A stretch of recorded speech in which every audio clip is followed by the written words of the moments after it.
Plant number 5 of 30 plant series, और ये है एलोवेरा, जिसको हिंदी में घृत कुमारी भी कहते हैं। ये एक ऐसा अनोखा प्लांट है जिसमें कोई प्रॉब्लम ही नहीं है। इतना हार्डी कि क्या ही बताएं। इतने बेनिफिट्स हैं इस प्लांट के। सबसे पहली चीज़ तो ये है कि ये कॉस्मेटिक इंडस्ट्री में बहुत ज़्यादा यूज़ होता है। फेस पे लगाते हैं। अभी वो जेल आप बाहर से खरीद के लगाओ, इससे बेटर है घर पे उगाओ और फ्रेश लगाओ। दूसरी चीज़ ये है, इसको बालों में लगाते हैं, बाल बहुत अच्छे होते हैं। तीसरी चीज़ ये है कि ये टैनिंग हो रही है ना फेस पे, आप इसको लगाइए, बहुत रिलैक्स फील होता है। किचन में जब भी आप काम करें, कभी हाथ जल जाए, कुछ हो जाए, तुरंत इसका जेल लगाइए, राहत मिलती है और दाग नहीं पड़ता है। इसके अलावा मेडिसिनल बेनिफिट्स भी बहुत हैं। इसकी जूसेस लोग पीते हैं जोड़ों में दर्द वगैरह, तो इतने सारे बेनिफिट्स तो हैं ही। लेकिन कुछ लोगों को इसके साथ एक शिकायत होती है कि हमने इसको लगाया लेकिन ये ग्रो ही नहीं हो रहा है। कुछ लोग बोलते हैं कि इसकी पत्तियां गल रही हैं, कुछ लोग बोलते हैं कि इसमें ब्लैक स्पॉट पड़ रहे हैं। तो हम इन सारी चीज़ों को आज डिस्कस करेंगे।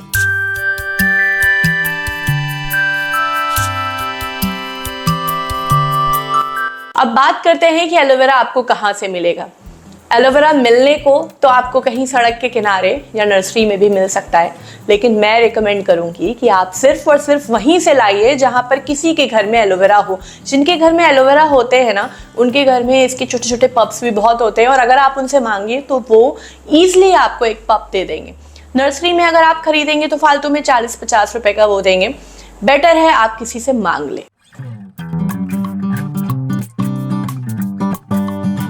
सबसे पहले बात करते हैं इसके सीजन की या इसके टेम्परेचर की।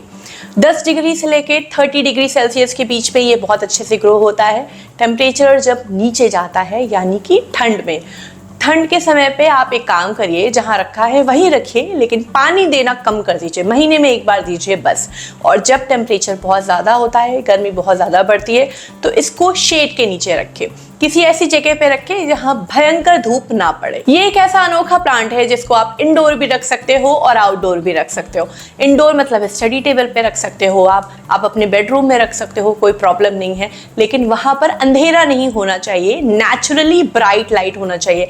इसके ऊपर धूप पड़े या ना पड़े, लेकिन रोशनी अच्छी होनी चाहिए। और दूसरी चीज़, अगर आप इसको बाहर रखना चाहते हो तो well and good. Indoor growth बहुत स्लो होगी, आउटडोर ग्रोथ बहुत अच्छी होगी।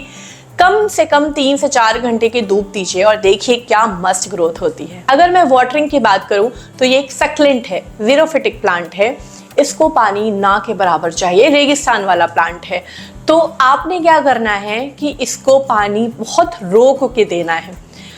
जब 10-12 दिन बाद आपको लगे कि मिट्टी बिल्कुल सूख गई है, ऊपर की भी सूख गई है, अंदर की भी सूख गई है, तभी पानी दीजिए। अगर हल्का सा भी मॉइस्चर है तो आपको पानी नहीं देना है। अगर आप चाहते हैं कि आपका जो एलोवेरा है उसकी पत्तियां बहुत अच्छी हों, ग्रीन हो, शाइनी हो और उनमें बहुत ज़्यादा जेल हो, तो आपको इसकी मिट्टी बहुत अच्छी रखनी होगी। अगर आपके ऑलरेडी सैंडी सॉइल है तो वेल एंड गुड, इससे अच्छी बात ही नहीं है। इसमें आप 1/4 कंपोस्ट मिलाइए, थोड़ी सी नीम की खल, थोड़ी सी फंगीसाइड, दैट्स इट, हो गया।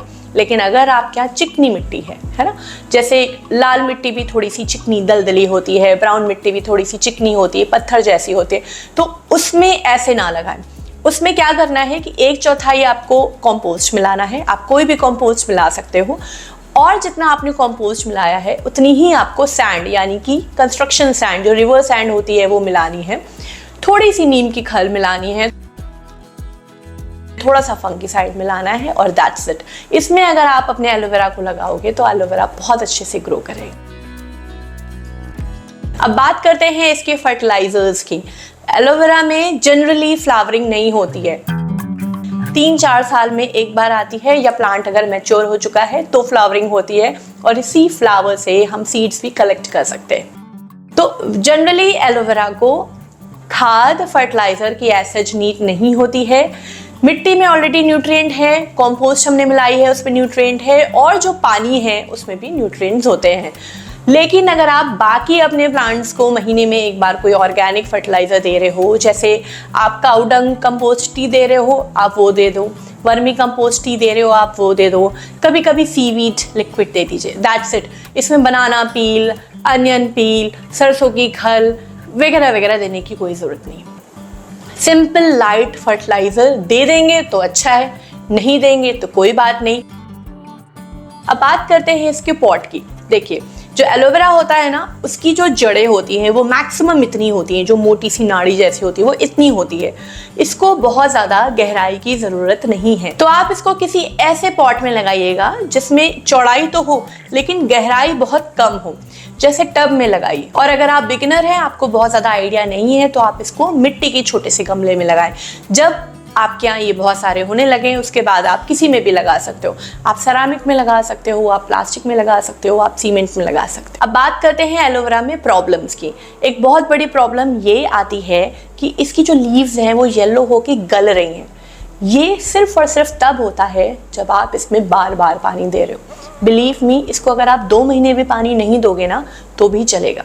मैंने अभी कुछ ही दिनों पहले एलोवेरा के बहुत सारे पप्स थे, तो मैं उनको निकाल देती हूँ क्योंकि स्पेस ख़त्म हो गई है। निकाल के 2-3 महीने तक ऐसे ही पड़े हुए हैं, कुछ नहीं हुआ। तो एलोवेरा को पानी बहुत रोक के दें। एक और प्रॉब्लम आती है कि इसकी टिप ब्राउन हो रही है। टिप ब्राउन होने का कारण होता है कुछ तो एक्सट्रीम हुआ है, या तो बहुत ज़्यादा पानी हो गया, या पानी बहुत ही कम हो गया, या धूप बहुत तेज हो गई, या धूप ना के बराबर हो गई, या कोई फर्टिलाइजर दे दिया जो बहुत ज़्यादा हो गया। तो आपको इस चीज़ को चेक करना होगा और इस पर कंट्रोल करना होगा। ये धीरे धीरे अपने आप ठीक हो जाता है। एक और प्रॉब्लम आती है जब इसकी जो लीव्स हैं उनमें ब्लैक ब्लैक स्पॉट होने लगते हैं। इसका कारण है रूट्स में प्रॉब्लम। रूट रॉट हो रही है, मतलब रूट्स सड़ रही हैं, और वो होता है ओवर वाटरिंग की वजह से। हो सकता है फंगस लग गई हो। इस कंडीशन में आप क्या करेंगे कि थोड़ी सी फंगीसाइड ली, पानी में घोली और इसमें डाल दी। दालचीनी का पाउडर है तो आप उसको पानी में घोलिए और डाल दीजिए। अब एक स्पेशल टिप है आपके लिए। अगर आप चाहते हैं कि आपके घर में खूब सारे एलोवेरा हो, एक से ही बहुत सारे बन जाएं, तो आपको एक ऐसे पॉट में लगाना है जो चौड़ा है। आप जितनी ज़्यादा स्पेस देंगे ये उतना ज़्यादा फैलते जाएंगे।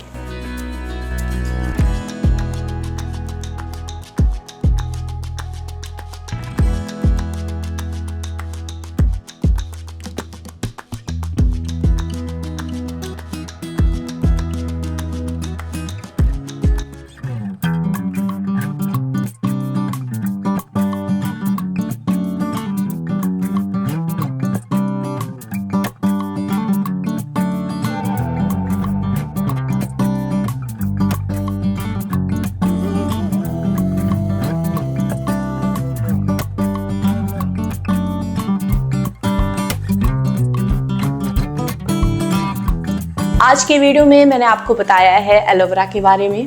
तो पार्ट 5 था। अगर आपने अभी तक पार्ट 4 तक नहीं देखा है तो ज़रूर देखिएगा। आप गेस करिए कि नेक्स्ट प्लांट कौन सा होगा। तब तक make your own garden, be safe and stay connected. Bye bye.